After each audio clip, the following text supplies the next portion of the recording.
지혜로운 삶의 길을 걸어가라. 잠언 22장 말씀. 우리 한 절씩 본문 같이 말씀을 들으면서 같이 읽도록 하겠습니다. 우리는 매일 수많은 선택의 순간들을 살아가요. 제가 잠언을 설교를 하면서 느낀 게 무엇이냐면 말이죠. 잠언 22장을 지금까지 해오면서 항상 시작 전에 공통적으로 하는 말입니다. 우리가 매일 수많은 선택의 순간을 살아간다, 앞서간다. 왜냐면 잠언이 그런 삶의 지혜를 주는 장이기 때문이죠. 근데 우리는 지금 1장부터 쭉 매주 하고 있기 때문에 다른 목사님들이 잠언을 뭐 한 달에 한 번, 몇 달에 한 번 하면 이 말씀이 새로운 말씀이 되죠.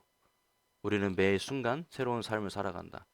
그런데 저희는 매주 잠언에 대해서 함께 나누고 있기 때문에 이 말이 처음에 들으면 우리 목사님 또 똑같은 설교 하시나? 근데 잠언은 제가 뭐라 그랬어요? 1장부터 끝장까지 일맥상통한다 그래서 비슷한 내용들. 첫 번째 가장 큰 주된 줄기는 뭐라 그랬죠? 그렇죠. 하나님을 경외해야 하는 거. 잠언서의 가장 중요한 핵심 뿌리는 하나님을 경외해야 하는 거. 그 튼튼한 뿌리 위에 가지가 기둥이 올라가고 가지가 뻗어 나가는 거죠. 하나님을 경외하는 그 근본이 바탕에 뿌리에 깔려 있지 않으면 아무리 좋은 말씀과 아무리 훌륭한 견해를 듣는다고 해도 어떻겠습니까? 올바른 열매를 맺을 수가 없겠죠. 튼튼한 나무는 튼튼한 뿌리에서 시작됩니다. 우리의 튼튼한 신앙은 우리의 튼튼한 뿌리, 곧 하나님을 경외하는 것에서부터 시작한다라는 것을 우리는 기억해야 됩니다. 매 순간순간의 선택에서 이게 맞을까? 이게 맞나? 이 길이 정말 지혜로운 길일까? 올바른 길일까? 라고 생각을 합니다. 근데 세상은 항상 우리에게 이야기하죠. 뭐라고 이야기합니까? 더 많이 가져, 더 빨리 성공해라. 남들보다 앞서 나가면 돼, 우월하면 돼, 라는 이야기를 들으며 살아갑니다.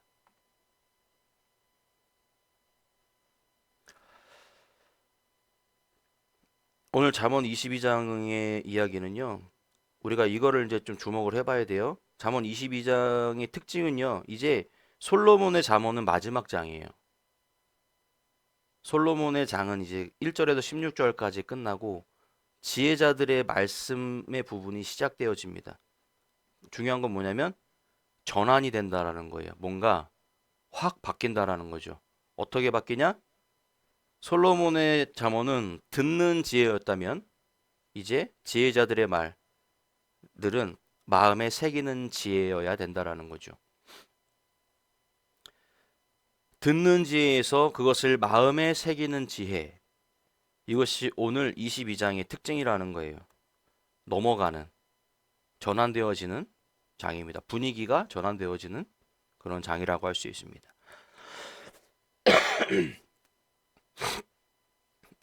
남들보다 앞서가야 한다. 남들보다 우월해야 한다. 남들보다 성적이 좋아야 한다. 남들보다 좋은 등급을 받아야 한다라고 이야기합니다. 그러나 하나님의 말씀 우리에게 질문합니다. 우리에게 묻습니다. 그 선택이 정말 지혜로운 선택이야? 네가 지금 하려고 하는 그 선택이 네가 가려는 그 방향이 정말 올바른 방향이니? 라고 질문하신다라는 거예요. 오늘 우리가 함께 읽을 이 22장의 말씀은요. 우리가 보고 있는 이 잠언은 하나님을 경외하는 사람이 어떻게 살아야 하는가를 가르치는 삶의 교과서라는 거죠. 제가 예전에 다른 설교할 때 그런 말 한 적이 있어요. 우리가 그 물건을 살면 사용 설명서가 나오듯이 이 성경은 우리의 삶을 어떻게 살아가야 하고 우리의 삶을 어떤 방식으로 이끌어 가야 하는지를 알려주는 삶의 설명서다라고 이야기한 적이 있습니다. 바로 우리가 공부를 어떻게 해야 되는지, 어떤 공부를 해야 되는지 알려주는 교과서처럼 우리의 삶을 어떻게 살아가야 되는지 알려주는 삶의 교과서라는 거죠. 그만큼 이 잠언은 우리에게 아주 특별하고 중요하다라는 것을 우리는 기억해야 합니다. 아까도 좀 전에 말씀드렸던 것처럼 특별히 오늘 22장은 솔로몬의 잠언이 마무리되는 장이면서 또 지혜자들의 말씀이 시작되는 전환점이죠. 정확한 터닝 포인트를 갖는 그런 장입니다. 다시 말하면 지혜를 아는 단계에서 지혜를 삶으로 옮기는 단계, 그 단계로 우리를 이끌어 간다라는 거죠. 그러니까 지금까지 1장에서 22장 1절에서 16절까지의 말씀은 우리가 흔히 요즘 표현으로 빌드업하고 있었던 거예요. 어떤 것으로 넘어가기 위해 지혜로운 삶으로 옮겨가기 위해서 1장 22절 1절에서 16절 말씀까지 솔로몬의 잠언을 통해 지금까지의 삶을 빌드업하고 있었다라는 거죠. 차근차근 길을 안내하고 있었다라는 거예요. 그래, 들으면서 따라와, 들으면서 해, 들으면서 해봐, 느껴봐. 자, 이제 다 들었지? 그러면 그 들은 걸 적용해보자. 선생님이 앞에서 칠판에 열심히 설명합니다. 그러고 나서 뭐 합니까? 자, 설명 다 들었지? 자, 3번 문제 한번 풀어보자. 지금까지 들은 걸로 한번 풀어봐. 배운 걸로 풀어봐. 라고 이야기합니다. 하나님께서 솔로몬을 통해 우리에게 말씀하셨습니다. 이렇게 살아야 된다, 저렇게 살아야 된다. 지금까지 우린 들어왔어요. 그러면 이제 들은 것을 실천해야 될 시간이 돌아왔다라는 거죠. 오늘 이 말씀을 통해서요, 우리의 가치관이 다시 세워지고, 우리의 가정과 우리의 일터, 또 우리의 학교가 신앙의 방향으로, 신앙의 방향이 바로 잡히는 은혜의 시간이 되기를 소망합니다.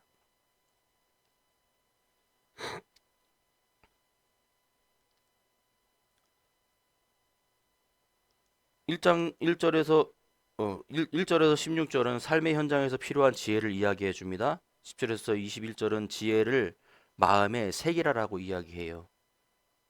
마지막은 정의와 근면과 정직의 삶을 살아가야 된다. 어떻게 해야 된다라고 이야기하고 있습니다. 본문 1절에 많은 재물보다 명예를 택할 것이요 라고 이야기합니다. 많은 재물보다 명예를 택할 것이요. 은이나 금보다 은총을 더욱 택할 것이니라. 세상 사람들이 보면요. 아니, 명예가, 돈이 있으면 명예가 따라오는 법이지. 돈이 많으면 권력이 따라오는 법이지. 이렇게 이야기합니다. 많은 재물보다 명예를 택해야 된대요. 은이나 금보다 은총을 더욱 택할 것이니라라고 이야기하고 있어요. 성경에서 이렇게 이야기하고 있다라는 것은 그것이 굉장히 우리의 삶 가운데 중요한 영향을 준다라는 것이죠. 여러분, 세상은 얼마나 가졌는가를 우리에게 묻습니다. 너 어른들 이렇게 나중에 살다 보면 학교를 어디까지 나왔냐가 굉장히 중요하게 작용되어지는 때가 있어요. 저 고등학교 졸업했습니다. 고등학교 졸업하고 바로 취업했어요. 그러면 아, 고졸이구나. 이렇게 이야기합니다. 요즘은 당연히 대학을 나와야 된다라고 생각하는 사람들이 많아요. 하지만 대학을 나오지 않아도 세상 살아가는 데는 전혀 문제될 게 없어요. 얼만큼 그 사람들이 왜 그렇게 학벌에 대해서 중요하게 생각하냐면 얼만큼 배웠냐의 기준이 얼만큼 높은 자리에 올라갈 수 있느냐의 기준이 되어지기 때문이라는 거예요. 어느 수준까지 네가 공부를 했니? 그러면 넌 이 정도까지 올라갈 수 있겠구나. 너 중학교만 졸업했니? 그러면 너는 이만큼이겠구나. 너의 인생은. 사람들은 그 기준으로 우리의 삶을 기준을 잡아갑니다. 그것을 통해서 삶의 잣대를 대요. 자신들의 잣대를 갖다 댑니다. 통장에 얼마나 있어? 뭐 한동안 그런 이야기들이 많이 돌아다녔죠. 유치원에서 아이들 대화, 어린아이들이 놀이터에서 하는 대화. 예전에는 그랬대요. 너네 아빠 차 뭐야? 너네 아빠 몇 cc야? 이걸 물어봤대요. 유치원 아이들끼리. 초등학교 아이들끼리 학교에서 놀이터에서 노는데 누가 들었대요. 그랬더니 아이들이 하는 말이 너네 아빠 몇 cc야? 그럼 조금 더 나아가서 야, 니네 아빠 300충이라며? 월급 300만 원 받는 사람을 그렇게 표현하는 거예요. 나중에는 아이들 입에서 나올 만한 대화는 아니죠. 너네 집 몇 평이야? 요즘 바뀌었겠죠. 너네 집 몇 제곱미터야? 이게 요즘 아이들의 입에서 나오는 말들이라는 거예요. 그래서 자기들끼리도 그 친구의 급을 따집니다. 비슷한 한 아파트 단지에 똑같은 단지에 살면 친구예요. 아니면 다 아시다시피 아파트 단지 내에는 분명히 임대 단지도 들어있어요. 요즘은 법적으로 그렇게 만들게 돼 있어. 그 단지에 사는 아이들은 이 놀이터에 오지도 못하게 합니다. 너 임대잖아. 아이들마저도 그런 기준으로 친구를 사귀고 있다라는 거예요. 세상이 얼마나 점점 더 악해져 가고 세상이 얼마나 더 많은 재물을 가져야 그것이 명예라라고 권력이라라고 생각하는 그 생각의 기준들이 팽배해져 가고 있다라는 거죠. 예전에는 비단 어른들의 이야기였을 것이라고 치부됐던 이야기들이 이제는 아이들이 스스로 자기들이 그것이 자기의 권력인 것처럼 행동한다라는 거예요. 우리 집 몇 평인데? 우리 아빠 차 3000cc인데? 우리 아빠 차 저긴데? 수입차인데? 이것이 그 사람의 계급이 되어진다라는 거예요. 그런데 하나님께서는 너 얼마를 가졌니? 라고 물어보시는 게 아니라 하나님은 어떤 사람인가를 보신다라는 거예요. 그 사람을 보신다라는 거예요. 재물은 사라질 수 있습니다. 우리 드라마 같은 데 보면 많이 나오잖아요. 영화나. 갑자기 막 한 장면에서는 막 친구들이 막 우르르 쫓아다니고 멋있는 스포츠카를 타고 다니다가 갑자기 화면이 바뀌었는데 어디서 알바하는 장면이 나와요. 친구들 동창 모임에 갔는데 무시당하는 이야기가 나와요. 근데 거기서 나오는 얘기가 뭐예요? 야, 쟤네 아빠 사업 망했다며. 야, 쟤네 아빠 사업 망해가지고 완전 주저앉았잖아. 걔 요즘에 그지야. 쟤 저번에 나한테 돈 빌리러 왔어. 야, 저번에 돈 없다고 나한테 10만 원 빌리러 왔더라? 재물은요? 있다가 사라질 수도 있습니다. 없다가 생길 수도 있고요. 있다가 없어질 수도 있고요. 직장은 바뀔 수도 있습니다. 너네 아빠 어디 다녀? 우리 아빠 삼성 다니시는데? 그래? 근데 어느 날 그 직장이 하루아침에 바뀔 수도 있다라는 거죠. 지위는 내려올 수도 있습니다. 그러나 선한 이름, 하나님께서 인정한 하나님께서 선택하신 그 이름, 그것은 정직하고 신뢰받는 인격, 그 인격들은 쉽게 무너지지 않는다라는 거예요. 어느 사람이 사업을 했습니다. 두 사람이 사업을 똑같이 하다가 한 사람이 망했어요. 근데 한 사람은 굉장히 그 업계에서 인정받는 사람이었어요. 아, 저 사장님하고 일하면 괜찮아. 저 사장님은 믿을만해. 그냥 저 사람만 보고 가도 할 수 있어. 라는 부류가 있고, 야, 저쪽은 좀 재무제표 좀 확실하게 꼼꼼하게 따져봐야 돼. 좀 소문이 안 좋아. 좀 직원들한테 나온 얘기도 안 좋고. 과연 사람은 어느 쪽을 신뢰할까요? 똑같이 잘 되다가 똑같이 무너졌어요. 예를 들은 겁니다. 과연 사람들은 어느 쪽에 힘을 더 실어줄까요? 인정받은 사람, 사람으로서, 인격체로서, 인간으로서 인정받은 사람을 사람은 인정해 준다라는 거예요. 하나님도 마찬가지라는 겁니다. 그가 얼마나 가졌건, 그가 얼만큼 높은 자리에 있건 이것을 신경 쓰는 것이 아니라 그 사람이 정직한가, 그 사람이 인격적으로 올바른가, 그 사람은 신뢰할 수 있는 사람인가, 이것을 보신다라는 겁니다. 그런 것들은 하나님 앞에도 무너지지만 사람 앞에도 쉽게 무너지지가 않습니다. 정직한 사람은요, 한 번 실수하면, 아, 그래, 실수할 수도 있지. 사람이 어떻게 뭐 100%다 완벽하겠어. 그죠? 그런데 매일 거짓말, 우리 흔히 아는 양치기 소년 어떻습니까? 결국 계속 거짓말을 했더니, 계속 안 좋은 모습을 보였더니, 진짜 위급한 상황에서 그를 도와주는 사람은 아무도 없었다라는 거예요. 그래서 우리가 항상 정직해야 된다라고 이야기합니다. 항상 인격적으로 사람을 대해야 된다라고 이야기합니다. 우리가 우리의 자녀들에게, 우리의 후손들에게 물려주고 싶은 게 무엇일까요? 부모라면 응당 많은 재산을 물려주고도 싶습니다. 왜냐면 내 아이가, 내 자녀가 힘들지 않고 잘 살았으면 좋겠으니까. 많은 돈을 물려주고 싶은 사람도 있을 겁니다.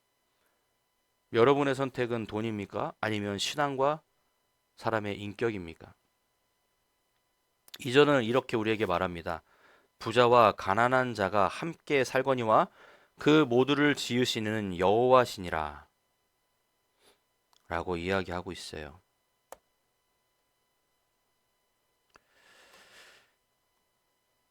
이것은 무슨 말씀일까요? 부자와 가난한 자가 함께 산대요. 같이 사는데 그 모두를 지으시는 여호와시니라라고 이야기해요. 부자나 가난한 자나 소외받은 자나 뭐라요? 모두 하나님이 지은 사람이야. 그럼 결론은 뭘까요? 차별하지 말라는 거예요. 돈 많다고 돈 없다고 차별하지 말아라. 사람은 똑같아. 내 앞에 있으면 다 똑같은 사람이야. 라고 이야기하고 계신다라는 것이죠. 가진 것으로 판단하지 말고 하나님이 지으신 존재라고 생각하고 그것을 사람을 존중하는 것이 중요하다라는 거예요. 어떤 사람이 나에게 못되게 굽니다. 똑같이 못되게 굴면 될까요? 똑같은 방법으로 갚아줘야지. 그러면 결국 우리가 흔히 하는 말 있죠. 그러면 너도 똑같은 사람 되는 거야. 살다 보면 내가 억울하고 내가 지금 뭐 하고 있는 거지? 왜 나만 힘들지라고 생각되어지는 순간들이 있습니다. 하지만 결국 그것은 나중에 어떠한 방법으로든지 나에게 보상으로 돌아온다라는 거죠.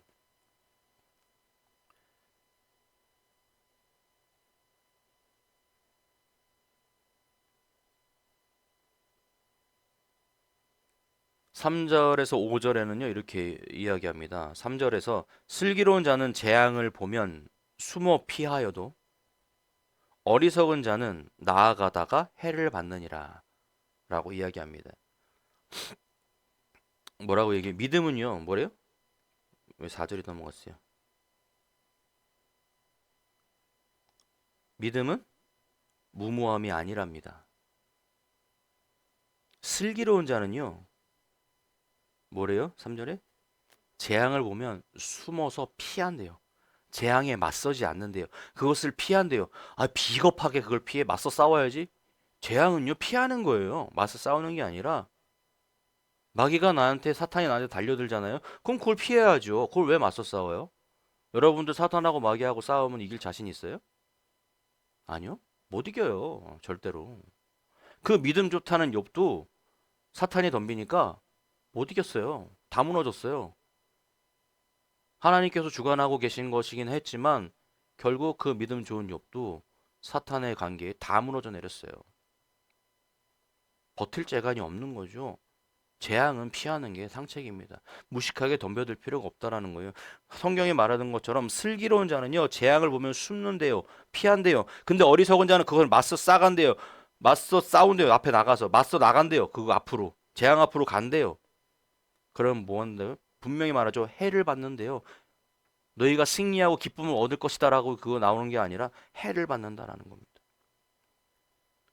지혜로운 사람은요, 괜찮은 지금은 괜찮아 보이는가 보다 앞으로 어떤 결과가 올 것인가를 보는 자가 지혜로운 자라는 거예요. 당장 내 눈앞, 내 앞에 지금은 괜찮은가?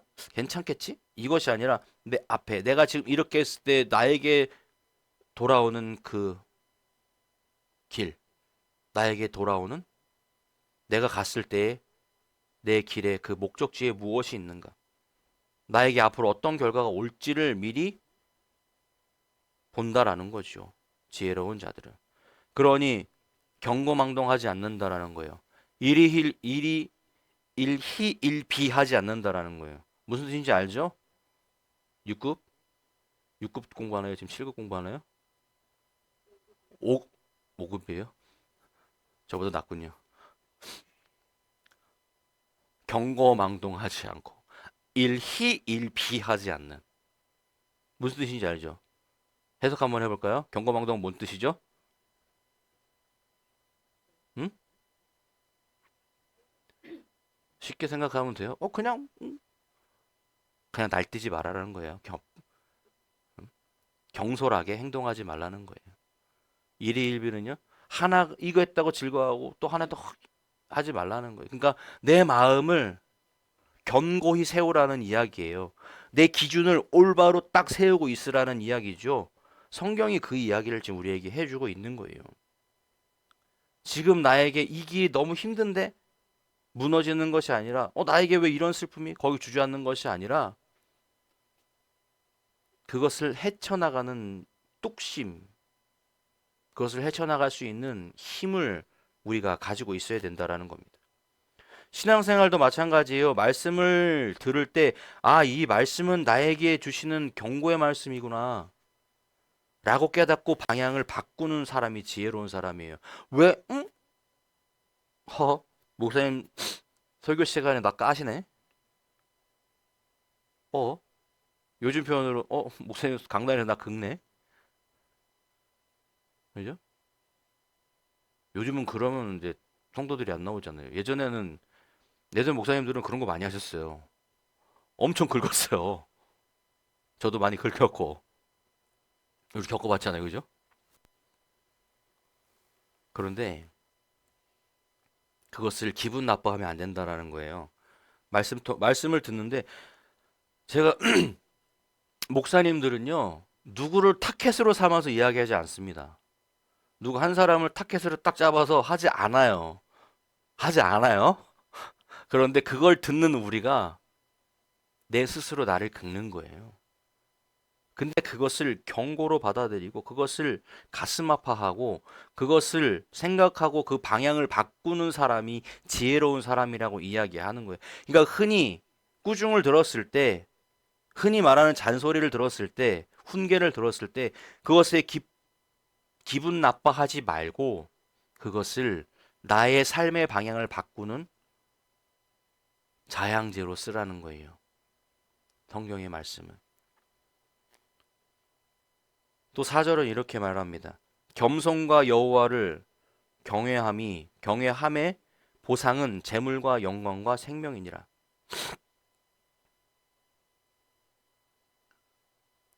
겸손과 여호와를 경외함의 보상. 네가 겸손하고 여호와를 경외하는 것에 대한 보상은 뭐래요? 재물을 탐하지 않았는데 재물과 영광과 생명이래요. 재물을 하나님께서 우리에게 주시고 하나님을 경외했더니 내가 겸손했더니 재물도 주시고 나에게 영광, 우리가 흔히 말하는 명예도 주시고 우리에게 영원한 생명을 주신다라는 거예요. 겸손과 경외에 대한 보상이 4절에서. 겸손과 하나님을 경외하는 삶에는 반드시 하나님의 축복이 따른다라는 겁니다. 하나님의 말씀에 순종하며 살아가면 하나님은 그 순종에 따라오는 그 사람에게 분명히 보상을 하신다라는 거예요. 이것은 단순히 물질적 보상의 의미를 가지는 것이 아니라 영적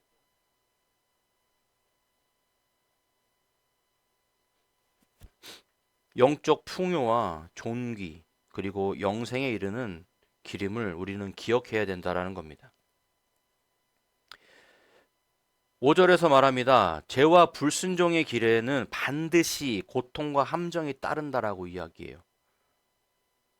그러나 자신의 영혼을 지키는 자는 곧 하나님을 의지하는 사람은 이러한 위험을 피해갈 수 있다라고 이야기합니다. 죄는 언제나 고통을 남긴대요. 죄와 불순종의 길에는 반드시 고통과 함정, 나를 넘어뜨리는 것이 존재한다라는 것이죠. 하나님을 의지하는 사람은 이런 위험을 피해갈 수 있다라는 겁니다. 우리 삶도 유혹과 함정을 분별하고 항상 영혼을 지키는 삶을 살아가야 합니다. 우리가 살아가다 보면 얼마나 많은 유혹들이 있습니까? 얼마나 많은 함정들을 파놓고 사탄들이, 원수 마귀들이 기다리고 있습니까? 어디 한번 빠져봐라. 내가 너를 확 잡아먹겠다. 그죠? 근데 그것을 알고도 피해가지 않는 것. 그것이 분명히 나에게 함정이고 나에게 분명히 안 좋은 덫 심는 것을 알면서도 걸어가는 사람들이 분명 있다라는 거죠.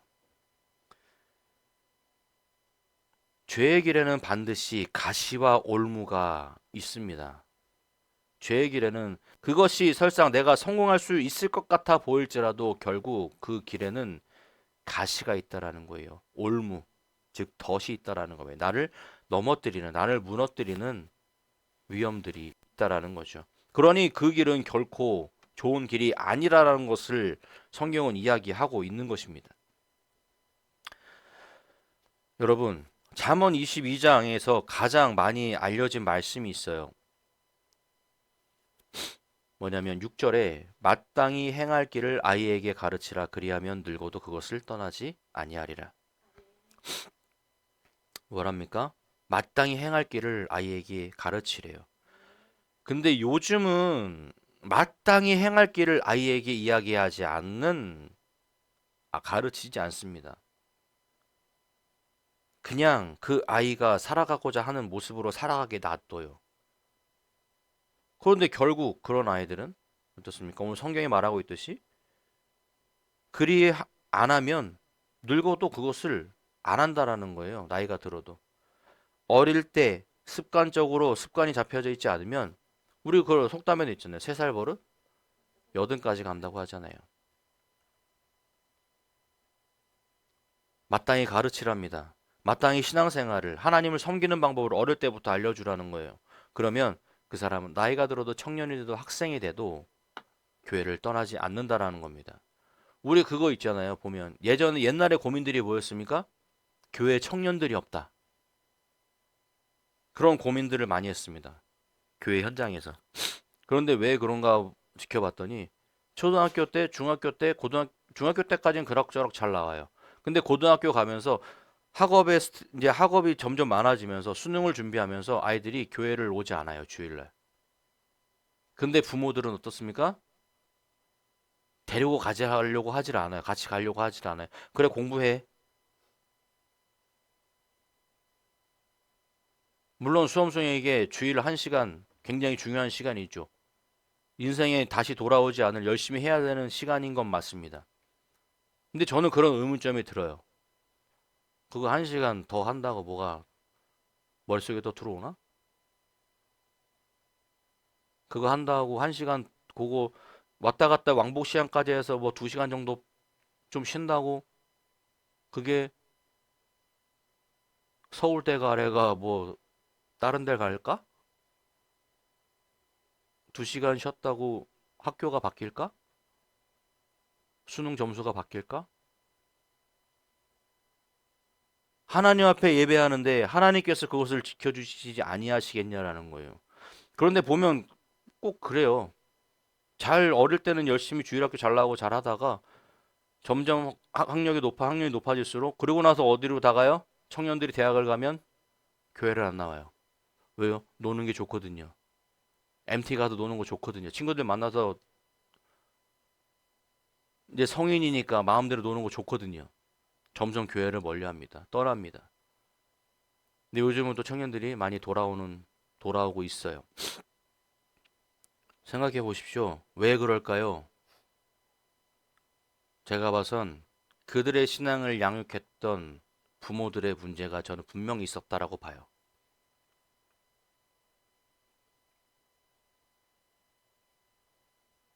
그것은 비단 그 아이만의 문제가 아니라 성경에 말하는 것처럼 마땅히 행할 길을 그 아이에 가르치지 않았다라는 거예요. 그러니 그가 스스로 생각하고 판단할 나이가 됐을 때 그것을 하지 않는다라는 거죠. 여기서 늙어도라는 것은 정말 그 나이가 들어서 뭐 할아버지 할머니가 됐다라는 표현이 아니라 이제 스스로 생각하고 판단하고 자신의 길을 개척해 나가야 되는 그 순간, 이제 부모의 손이 닿지 않는 그 순간까지, 그 순간에도 그것을 떠나지 않는다라는 거예요. 어릴 때 마땅히 행할 것을 잘 알려주면 그것이 우리가 이 시대를 살아가는 부모들의 숙제고 사명이고 해야 될 의무인 것입니다. 아이들에게 가르쳐야 할. 이 말씀은요, 약속이자 곧 책임이에요. 올바른 신앙과 도덕, 삶의 방향을 어릴 때부터 심어줄 때 아이들은 평생 그 길에서 벗어나지 않게 됩니다. 아이들은 평생 그 신앙의 길에서 하나님을 경외하는 것에서 떠나지 않는다라는 거예요. 자녀는 말보다 우리 부모들의 삶의 모습을 보고 배웁니다. 그 부모가 하나님 앞에 올바로 서 있는 모습을 보인다면 아이도 하나님 앞에 올바로 선다라는 거예요. 우리가 교회는 다니지만 삶에서 말씀을 무시한다면, 삶 가운데 그리스도의 삶의 모습이 보이지 않는다면 자녀는 그것을 그대로 배운다라는 거죠. 신앙교육은 말로만 하는 것이 아니라 함께 살아내는 것입니다. 함께 한다라는 것을 우리는 기억해야 됩니다.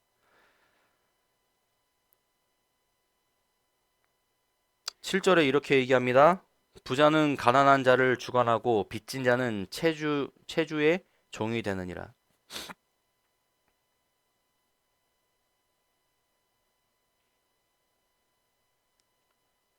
체주의 종이 된대요. 부자는 가난한 자를 주관하고, 부자는 가난한 사람을 주인이 되고, 빚진 자는 빚을 준 자, 돈을 빌려준 사람의 종이 된다라는 거죠. 돈은 도구이지 주인이 되어서는 안 된다라는 거예요. 내 삶을 윤택하고 내 삶을 정의롭게 살아가기 위한 도구여야지. 돈을 위해서 살아가는, 돈의 목적을 두고 살아가는 인생이 되어서는 안 된다라는 거죠. 내 인생의 목적을 이루기 위해서 돈을 갖다 사용하는 거지, 돈을 갖기 위해서 내 인생을 갈아 넣어서 그 돈을 쫓아가기 위한 삶의 목적으로 살아가면 안 된다라는 거예요. 흔히 우리가 말하는 주객전도 되어지면 안 된다라는 거예요. 돈은 내 삶에 필요한 존재이고 내가 돈을 도구로 사용해야지 내가 돈의 도구가 되어져서는 안 된다라는 겁니다. 22절에서 23절은 매우 강하게 말하고 있어요. 약한 자를 그가 약탈한다고 탈취하지 말며 공고한 자를 성문에서 압제하지 말라. 대저 여호와께서 신원하여 주시고 또 그를 노력하는 자의 생명을 빼앗으시니라. 신원을 주 신원하여 주시고 그를 대신해 주신다라는 거죠. 하나님은요, 약자의 편에서 계십니다. 우리가 외면한 사람을 하나님은 바라보고 계신다라는 거예요. 아버지 당신이 바라보는 내게 나의 마음이 있기를 원해요. 그러니까 아버지가 바라보는 그곳에 나도 바라보길 원하고, 아버지의 마음이 있는 곳에 나의 마음도 있기를 원한다라는 우리 찬양 알죠? 아버지의 마음. 그런데 이것이 어떤 것일까요? 그런데 우리는 그 찬양을 부르면서 은혜를 받고 눈물을 흘리고 아버지 주의 뜻대로 살아가겠습니다라고 얘기하지만 결국 우리는 약자의 편에 서지 않고 부자 뒤에 줄을 선다라는 거예요. 물론 하나님은 100% 약자의 편이다라고는 할 수는 없겠죠. 근데 여기서 그 약자라는 것은 권력, 돈과 돈의 많고 적음의 그 기준을 말하는 것이 아니라 극단적으로 그것을 보여주기 위해서 지금 부자와 가난한 자라고 이야기하고 계시지만 결국 그 사람의 마음의 중심이 중요하다라는 이야기예요. 우리가 외면한 사람, 우리 겉으로 보고 판단하고 많이 행동들 하잖아요. 그런 것들을 조심해야 된다라는 거죠. 어린아이라고 무시하지 말, 어린아이라고 우리 많이 무시하잖아요. 그러면서 지금은 뭐예요? 다음 세대가 없다 그래요. 2, 30년 전에 다음 세대에게 투자하는 것을 굉장히 아까워했습니다. 그런데 지금은 다음 세대가 없다라고 그렇게 안달들이 났어요.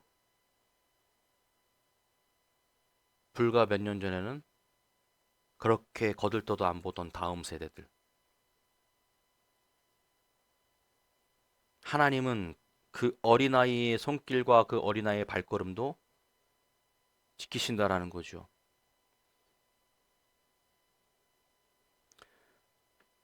아까 이야기했듯이 1절에서 16절까지는 무엇이었습니까? 솔로몬의 이야기였고요. 이제 지혜를 마음에 새기는 시간입니다. 17절부터는요. 귀를 기울이라 마음에 두라라는 반복되는 권면이 나옵니다. 17절에서 17절부터는 지혜자들의 말씀으로 이제 전환이 돼요. 그리고 마음을 다해 듣고 깊이 생각하며 지혜의 말씀을 마음에 새기라라고 이야기하고 있습니다. 우리에게 권면하고 있어요. 우리에게 명령하고 있습니다. 하지만 하나님의 말씀을 단순히 듣는데 그치지 않고 삶 속에 적용하고 실천할 때 진정한 지혜가 열매를 맺을 수 있다라는 사실입니다.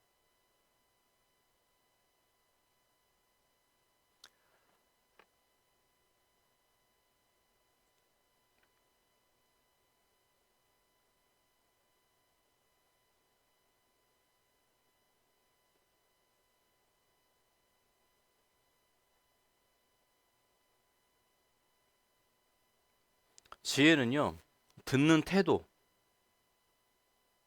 또 배우려는 마음, 삶으로 옮기려는 결단에서 시작되어진다라는 거예요.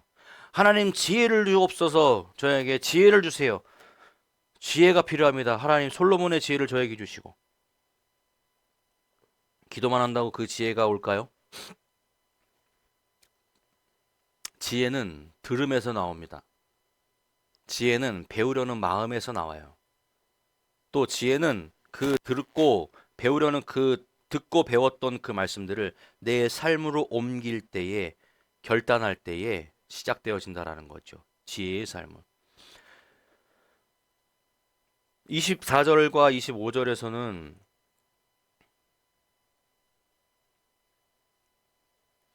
관계의 지혜에 대해서 말하고 있어요. 관계에 대해서. 분노한 자와 사귀지 말라라고 이야기합니다. 29절은 이렇게 말합니다. 자기 일에 능숙한 사람을 보느냐? 그는 왕 앞에 설 것이요. 자기 일에 능숙한 사람, 자기 일에 능숙한 사람과 사람을 보느냐? 그는 왕 앞에 설 것이요. 가난한 자를 가난한 자를 빼앗지 말고 약자를 억울하게 하지 말라라는 정의의 요구. 22절에서 23절에 이야기하고 있고요. 분노한 자와 사귀지 말라라고 이야기합니다. 인간관계의 지혜를 이야기해 주고 있어요. 24절에서 25절에는 게으름과 나태함을 경계하는 교훈. 26절에서 27절에 이야기하고 있고요. 그리고 자신의 일에 능숙한 자가 왕 앞에 서게 된다라는 전문가적인 이야기까지 이야기하고 있다라는 겁니다. 우리의 삶의 모든 영역에 적용할 수 있는 실제적이고 구체적인 지침이 오늘 17절에서 29절까지 적혀 있다라는 겁니다. 우리의 신앙생활은요, 대충이 아니라 성실함으로 증명되어진다라는 사실을 기억해야 돼요. 제가 그랬잖아요. 성실하지 않으면, 부지런하지 않으면 하기가 쉽지 않아요. 신앙생활이라는 게. 그냥 설렁설렁 뭐 그냥 시간 날 때 왔다 갔다가 또 뭐 시간 될 때 왔다가 또 시간 안 되면 안 왔다가 내가 편한 시간에 왔다가 이것이 신앙생활이 아니라 예수님도 성경에 말씀하셨잖아요. 정해진 시간에 기도하러 가셨다 그랬어요. 유대인들은 정해진 시간이 항상 있었죠. 기도하는 시간이. 정해진 시간에 기도하러 가셨다라는 것은 그만큼 나의 시간을 정해서 움직여야 된다라는 거예요. 성실하게. 아무 때나 내가 기도하고 싶을 때 갔다 와야지. 그것이 아니라 정해놓고 그 시간엔 이렇게, 이 시간에는 저렇게. 성실함이 우리의 신앙을 증명해 준다라는 겁니다. 사랑하는 성도 여러분, 오늘 우리가 묵상한 이 잠언 22장의 말씀은요, 명예와 은총을 소중히 여기고 겸손과 하나님을 경외하는 삶,